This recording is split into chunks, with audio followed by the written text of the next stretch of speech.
of Foreign Languages at the University of José. I am in ninth semester, and right now I'm going to talk to you about all my experiences here at the Hispano-American Bilingual School. I chose to work with the 7th grade students, a grade that is composed by 15 boys and 12 girls.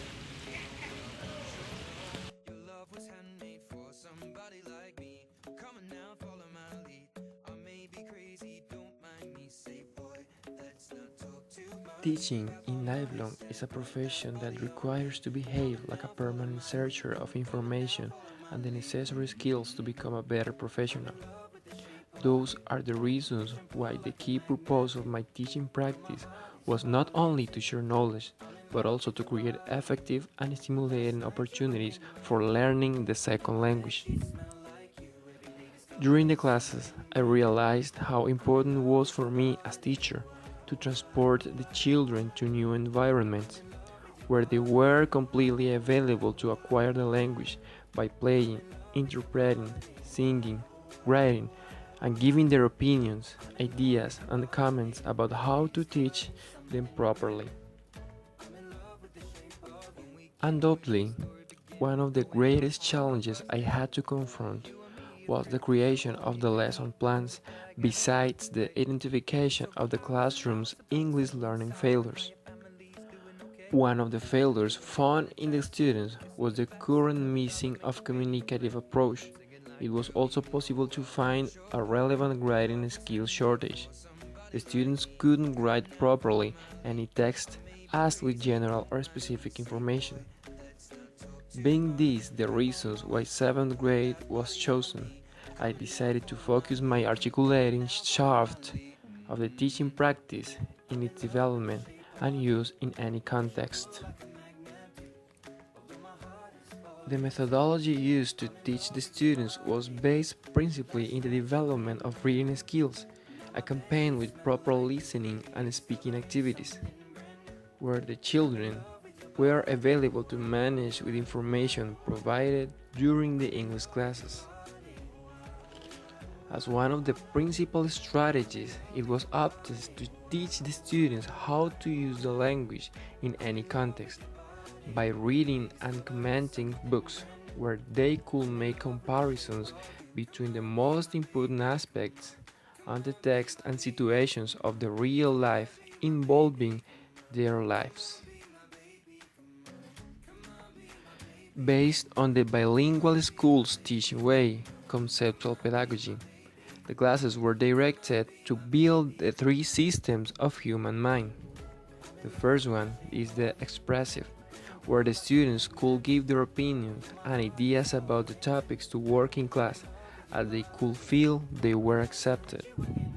The second one, cognitively, the students could work in class and develop the activities based on their experiences. And the third one, emotionally, they could express and manage their emotions in order to feel more comfortable and avoid getting bored in the classroom.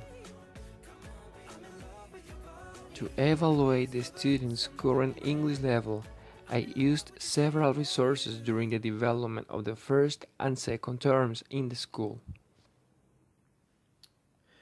Most of the classes, the students worked with their notebooks, solving workshops and activities related with the creation of fairy tales, speeches, and dialogues for interpretations.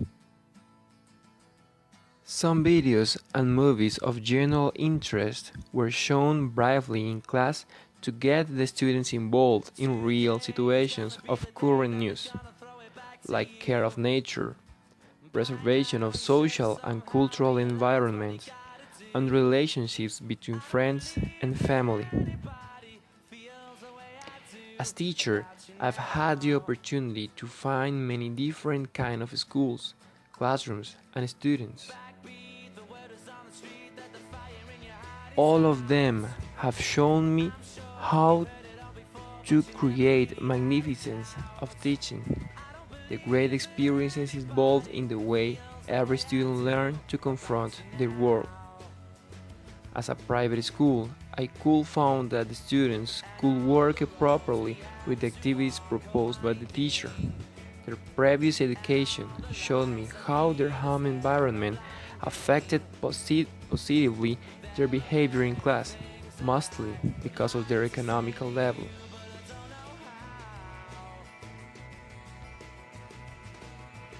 It was commonly possible to find how the students were always available to participate in class, to give their opinions, to reflect about new ideas, to share knowledge with their partners. Meanwhile, they were playing and speaking and interacting with each other.